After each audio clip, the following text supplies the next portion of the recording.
Bismillahirrahmanirrahim. Assalamu alaikum. My name is Mohammad Sharif. You are watching Sindhi Knowledge Factory channel.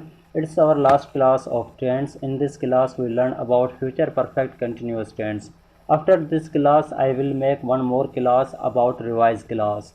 Which class I tell you all tense in one class, and then I make a test and take from you, because I want to know how much you learn from me and how much you learn in these tense. So start our video. Before start our video, I have a request, new viewer. Please subscribe my channel and press on bell icon button for more videos and new updates. And like this video for supports us. So let's start. दोस्तों अज जी जेका class है, in class में असीं future perfect continuous tense जे मुतलिक़ सिखंदासूं। Future perfect continuous tense छा हूंदो आहे, इन खे असीं सिंधी में डिस्क्राइब कंदा आहियूं। फ्यूचर परफेक्ट कंटिन्यूअस टेंस के असां सिंधी में ज़माने मुस्तक़बिल कामल इस्तमरारी चवंदा आहियूं। ऐं हीउ हिकु अहिड़ो ज़मानो आहे जंहिंमें कंहिं अहिड़े कम खे असीं बयानु कंदा आहियूं जेको ईंदड़ वक़्त में कंहिं ख़ासि वक़्त खां शुरू थियो हुजे ऐं जारी हुजे। अहिड़े ज़माने खे असीं फ्यूचर परफेक्ट कंटिन्यूअस टेंस चवंदा आहियूं, जंहिंजी सिंधी में सुञाणप आहे कंहिं बि जुमिले जे आख़िर में रही रहियो हूंदुसि, रही रहिया हूंदा, रही रहियो हूंदो वग़ैरह अचे त अहिड़नि जुमिलनि खे असीं फ्यूचर परफेक्ट कंटिन्यूअस टेंस चवंदा आहियूं।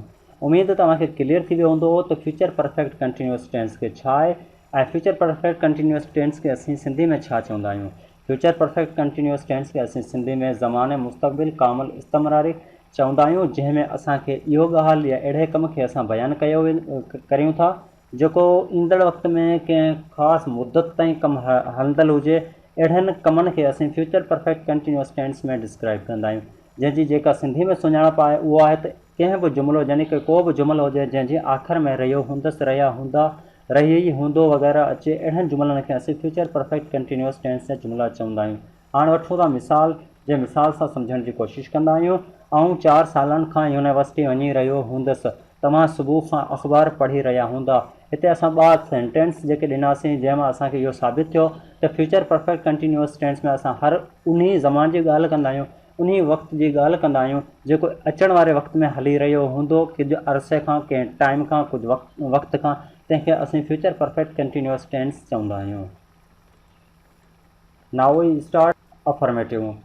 अफर्मेटिव असां चवंदा आहियूं हाकारी जुमिले खे। उहे जुमिलो जेको हाकारी हुजे तंहिंखे असीं अफर्मेटिव चवंदा आहियूं, जंहिंजी इंग्लिश में फॉर्मेशन आहे। सभ खां पहिरीं असां वटि सब्जेक्ट, पोइ विल या शल, पोइ have been, fourth form of verb plus object plus since or for plus time period. हीअ आहे फार्मूलो जंहिंजी मदद सां असां अफर्मेटिव जा जुमिला ठाहे सघूं था। इन फार्मूले जे तहत असांखे जुमिला ठाहिणा आहिनि। अगरि असां हिन फार्मूले जे तहत जुमिला न ठाहींदासीं, असांजो जुमिलो ग़लति थी वेंदो। फार्मूले जे तहत असां जुमिला कीअं ठाहींदा आहियूं, इहो असां पोइ क्लासनि में कंप्लीट सिखिया आया आहियूं त असां फार्मूले जी मदद सां कीअं जुमिलो ठाहियूं था। जेकॾहिं अव्हां असांजूं पोयूं क्लासूं न आहिनि ॾिठनि, त असांजो यूट्यूब चैनल ते वञी प्ले लिस्ट में वञी असांजे हिन चैनल जे जेके बि इंग्लिश टेंस जा क्लासूं आहिनि इन्हनि खे अव्हां ॾिसी सघो था। स्टार्टिंग वारनि क्लासुनि में असां फार्मूले खे इस्तेमालु करणु सेखारियो आहे। हिते असां हिन फार्मूले जी मदद सां हिकु सेंटेंस ठाहियो आहे जेको आहे I shall have been operating computer since morning. Now I have a question, why we use before the morning sense. I can ask you about it because we have learnt about this lecture in previous classes. त असां हिते morning खां पहिरीं sense खे छा लाइ इस्तेमालु कयो आहे, इहो अव्हां ॿुधाइजो त सेंस हिते असां छा लाइ इस्तेमालु कयो आहे। छाकाणि त असां पोइ क्लासनि में असीं सेंस जे मुतलिक़ क्लियर पढ़ाया आहियूं, हिन जो कॉन्सेप्ट जेको आहे क्लियर करे आया आहियूं, त असां हिते पुछी सघूं था असां हिते सेंस छा लाइ इस्तेमालु कयो आहे। Now I want to clear your concept. असां सेंस उते इस्तेमालु कंदा आहियूं जिते असांखे टाइम जी स्टार्टिंग ख़बर हुजे लेकिन मुकमल टाइम न ख़बर हुजे। ऐं फार उते इस्तेमालु कंदा आहियूं जिते असांखे मुकमल टाइम ख़बर हुजे लेकिन स्टार्टिंग ख़बर न हुजे। So here we put since because we don't know total time of morning and we only know starting point of morning, so we put here since. They will have been playing cricket for 3 hours. असां हिते for 3 hours इन लाइ इस्तेमालु कयोसीं त असां ॼाणूं था त असां 3 कलाकनि खां कमु करे रहिया आहियूं, लेकिन we don't know about starting point.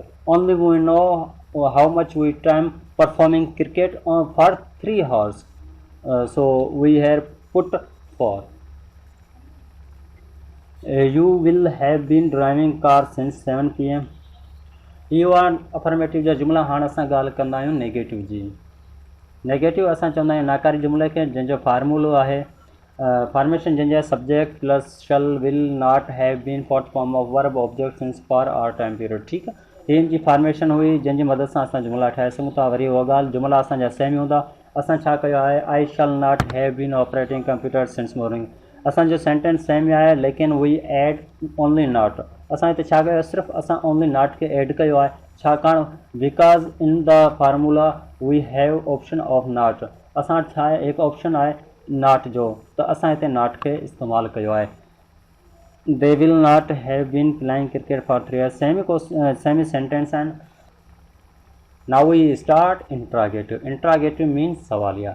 उहे जुमिला जेके सवालिया हुजनि तिन खे असीं इंट्रागेटिव चवंदा आहियूं, जंहिंजी फॉर्मेशन आहे सभ खां पहिरीं शल हुजे या विल हुजे, पोइ सब्जेक्ट हुजे have been, fourth form of verb, object since for or time period and then last question mark. असां इन लाइ ही तिखो पढ़ाए रहिया आहियूं त असां मुकमल क्लासूं जेके आहिनि इन फार्मूले जी मदद सां पढ़े रहिया आहियूं, ऐं असां उमेदु कयूं था त तव्हां फार्मूलो ॾिसी करे ई सम्झी वेंदा त हीअ सेंटेंस कीअं ठाहिबा आहिनि।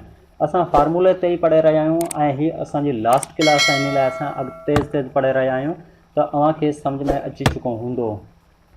In the interrogative sentence, we change the helping verb because in the negative and affirmative, we use the shall or will after the subject, but in the interrogative, we use shall or will before the subject, and otherwise sentence as same, but we put the question mark in the last।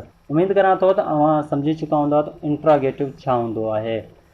Interrogative में असां छा कंदा आहियूं, असां फ़क़ति helping verb खे change कंदा आहियूं। हेल्पिंग वर्ब जेको असां नेगेटिव में या वरी अफर्मेटिव में सब्जेक्ट खां पोइ इस्तेमालु करे रहिया हुआसीं, उहा हाणे असांखे सब्जेक्ट खां पहिरीं इस्तेमालु करिणो आहे, ऐं जुमिले जे आख़िर में असां क्वेश्चन मार्क खे इस्तेमालु कंदा आहियूं। उमेदु करां थो त तव्हांखे असांजा कंप्लीट टेंस सम्झ में अची विया हूंदा। जेकॾहिं असांजे हिननि टेंसनि में किथे बि अव्हां खां का प्रॉब्लम ठही हुजे या को मसइलो हुजे त तव्हां असांखां पुछी सघो था। जेकॾहिं तव्हां असांजी हिन वीडियो खे पहिरीं दफ़ा ॾिसी रहिया आहियो त असां हिन वीडियो यानी कि टेंस जा असां बाक़ी क्लासूं बि करे चुका आहियूं। इनशाला हाणे असां नए कोर्स सां मिलंदासीं, लेकिन नए कोर्स खे स्टार्ट करण खां पहिरीं हिकिड़ी रिवाइज़ क्लास ठाहींदुसि जंहिंमें असां टेंस खे मुकमल रिवाइज़ कंदासीं, ऐं इन खां पोइ अव्हां खां हिकु टेस्ट वठंदुसि। टेस्ट वठण खां पोइ असीं पैसिवाइज़ खे स्टार्ट कंदासीं। उमेदु करां थो त तव्हांखे हीअ कंप्लीट टेंस सही सम्झ में अची विया हूंदा। हाणे इंशाल्लाह असां नेक्स्ट क्लास में मिलंदासीं। तेसिताईं ख़ुदा।